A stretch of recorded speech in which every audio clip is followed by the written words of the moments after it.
아니 3억 집을 말이야 70% 대출 받아서 산다는 게 미친 거 아니야? 완전히 이 정신 나간 놈이네.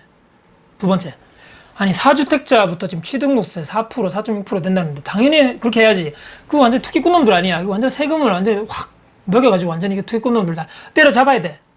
이렇게 최근에 두 가지 의견을 제가 들은 거에 대해서 여러분들께 한번 설명을 해드리고자 합니다. 갑자기 제가 첫 번째 이렇게 막 거두절미하고 이런 주제를 딱 말씀드렸는데, 최근에 제가 이제 이런 글들을 봤습니다. 첫 번째, 아까 제가 말씀드렸던 3억 집이 있다고 가정했을 때 거기에 70% 대출 받아가지고 KB 시세 이렇게 했었을 때는 뭐 규제 지역이 아닌 곳에서는 70%까지 대출이 나오죠. 아니 돈도 없는 사람이 무슨 70%나 대출 받아서 말이야. 만약에 3억 집이면 뭐 2억 천이죠. 그 돈을 대출 받고 현금이 9천만 원. 아니 돈도 1억도 없는 놈이 말이야 무슨 3억짜리 집을 사, 네 수준에 맞는 집을 사, 뭐 1억짜리 집을 산다든지 대출 조금만 받고 그렇게 사지 무슨 70%나 대출을 끼고 무슨 집을 사는 거예요. 완전 정신 나가는 어쩌고 저쩌고네 이렇게 얘기하시는 분이 있더라고요. 여러분들 예전에 우리가 한번 생각해 봤습니다. 예전에 우리 부모님 세대 3억 집에 9천만 원 현금 가지고 나머지 대출 30년 동안 여러분들 충분하게 뭐 장기로 해가지고 뭐 갚을 수 있죠. 원금하고 뭐 이자랑 같이 해가지고 우리 부모님 세대 다 그렇게 하지 않았습니까? 아니면 아니 50%만 예를 들어서 대출 받고 50% 정도 현금을 가지고 집을 사면 잘하는 것인가요? 반대로 40%? 30%? 도대체 그 기준이 무엇인가? 내 집이 만약에 3억이라 치면 내 월급이 만약에 300만 원이라고 만약 가정했을 때 하나도 쓰지 않고 내가 만약에 3억짜리 집을 내가 내 돈으로 살려면 1년에 3,600만 원 거의 8, 9년을 아무것도 그 돈에서 뭐 아무것도 쓰지도 말고 그 돈을 모아야지만 그 집을 살 수 있는 3억이라는 돈이 모아지게 됩니다. 300만 원 월급을 받는 사람의 가정 안에서요. 아니 그 돈을 모아서 다 현금으로 모아가지고 집을 사는 것이 올바른 걸까요? 아니 미리 대출 끼고 내가 집 사가지고 아니 내 가족이 나는 이제 전세 같은 거 싫어 나 이사 다니기도 싫고 나 그냥 내가 대출 좀 빚내서 사가지고 20년 동안 30년 동안 나 지금 원금하고 이자 갚으면서 나 거기서 살 거야. 그게 무슨 잘못입니까? 내가 70% 대출 받든 60% 대출 받든 30% 대출 받든 그 기준이 무엇인가요 도대체? 그렇게 말씀하시는 분의 저는 그 기준을 한번 물어보고 싶었습니다. 예전에 집값이 더 올라가지고 이제 나는 아니 전세도 싫고 지금 안 사놓으면 집값이 더 오를 것 같으니까 나 미리 은행에서 대출도 다 해준다 그랬고 내가 또 직장도 탄탄하고 내가 대출 이자 갚는 거 원금 갚는 거 문제 없어 사면 돼. 그것은 전혀 잘못이 아니라는 얘기죠. 자본주의 세상을 너무너무 잘 살아가고 있다. 그 이치를 너무 잘 알고 있다는 분이죠. 돈의 가치는 점점 떨어지는데 실물 자산 부동산 이런 거 자꾸 올라가죠. 왜 통장에 내가 현금에 은행에 맡겨가지고 은행 좋은 일만 내가 계속적으로 시켜야 되냐라고 한번 좀 반문해 봐야 됩니다. 내 돈을 가져가는 그 은행은 어떻습니까? 내 돈으로 기업가에 돈 빌려주고 뭐 정말 필요한 임대사업자 또 사업가에 돈을 빌려주면서 내 돈을 가지고 그 예대 마진이라 그러죠. 예금하고 그 대출의 그 금리에 그 마진 통해서 자기들이 돈을 벌어가는데 나는 왜 내가 열심히 돈 모아가지고 그 은행에 맡겨놓으면 그 쥐꼬리 많은 게 지금 거의 뭐 제로금리 시대지 않습니까? 내가 왜 은행에 좋은 일만 시켜야 되나라고 생각해 보셔야 됩니다. 은행이 무조건 좋은 것이 아니고 은행은 일단 내가 투자를 하기 전에 잠시 내 돈을 맡겨두는 곳이라고 생각하셔야 됩니다.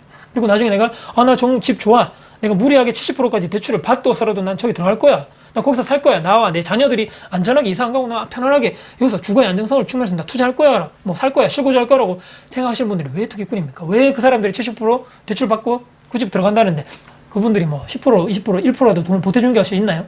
그것은 전혀 문제가 아닙니다. 제가 이렇게 생각하시고 예전에 우리 부모님 세대도 그랬고 현재 충분하게 그렇게 내가 주거 안정성 측면에서 한다는 것에 대해서는 누구 하나 그분들에게 손가락질할 자격이 없다 이렇게 생각하고요. 두 번째입니다.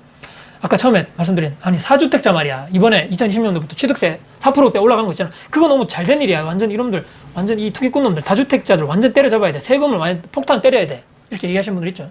제가 이렇게 물어봤죠. 아니 세 채까지는 그러면 투기가 아니고 투자란 얘기인가? 왜냐면 네 채 이상부터 이제 취득세가 4%대니까. 그럼 예를 들어서 이렇게 또 물어봤죠. 예를 들어서 지방에 아주 뭐 시골에 있는 뭐 5천만 원짜리 아파트 4채를 가지고 있다 칩시다. 또는 서울에 뭐 잠실에 또는 뭐 강남에 거기에 뭐 고가 아파트 10m, 20m, 30m 하는 아파트를 한 채만 가지고 있다고 예를 들자고요. 그러면 4채를 가지고 있는 이 사람들이 투기꾼이고 이 사람은 실거주기 때문에 그냥 실거주형이고 투기꾼 투자자는 아닌가요? 도대체 어떤 기준인가요? 도대체 투자자, 투기꾼 도대체 그 관계가 어떤 기준으로서 나누는 것인지. 단순하게 그냥 뭐 몇 채 가지고 있다? 그것으로 기준을 잡아가지고 이 사람들은 무조건 세금 많이 때려야 돼? 거기 있는 5천만 원짜리 아파트 가지고 있는 사람들에게 세금 폭탄 때리는 것과 고가의 아파트를 가지고 있는 한 채 가지고 있는 사람들과의 그런 뭔가 괴리감이 있지 않을까요? 이런 기준이 전혀 없다는 것입니다.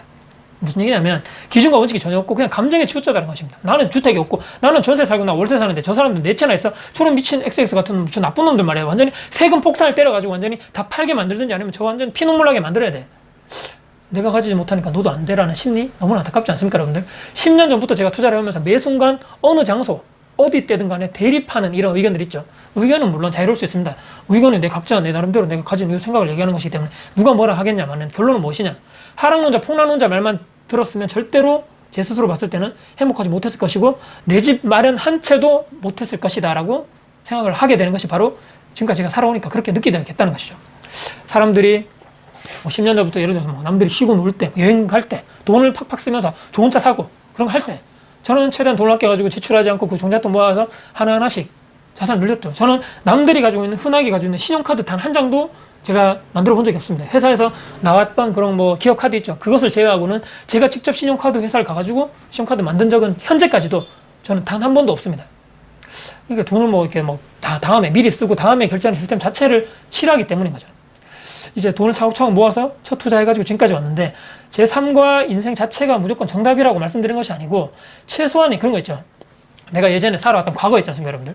과거에는 저는 크게 후회는 없다는 것을 여러분께 말씀드리고 있는 것입니다. 열심히 정말 치열하게 살았다고 말씀드릴 수 있고 현장도 제가 열심히 부동산 현장도 각 지역별로 뛰어다니고 강의도 많이 들으러 갔었고 책도 정말 무수하게 많이 제가 사서 봤거든요.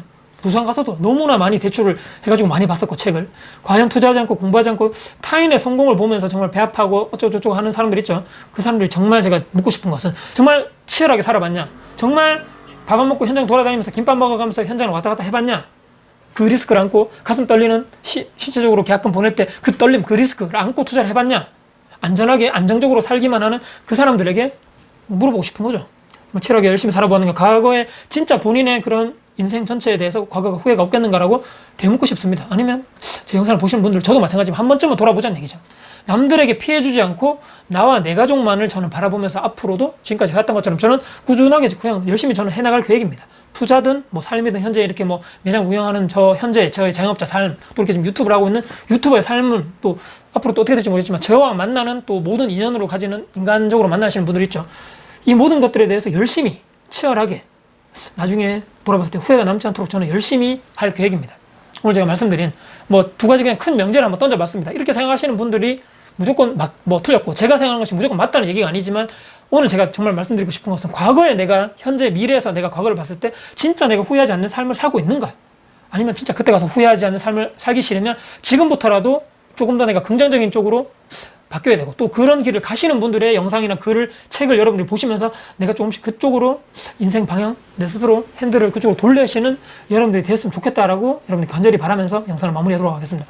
오늘 영상이 또 재미있게 또 봐주셨다면, 또 도움이 되셨다면 구독, 좋아요, 알람 설정, 그리고 댓글 주시고요. 혹시라도 제 영상이 널리 공유될 가치가 있다고 생각하신다면 주변 분들께 공유를 해주시면 저희가 큰 힘이 될 것 같습니다. 다음에 도전 영상 가지고 찾아뵐 것을 약속드리겠습니다. 지금까지 다쿠TV입니다. 감사합니다.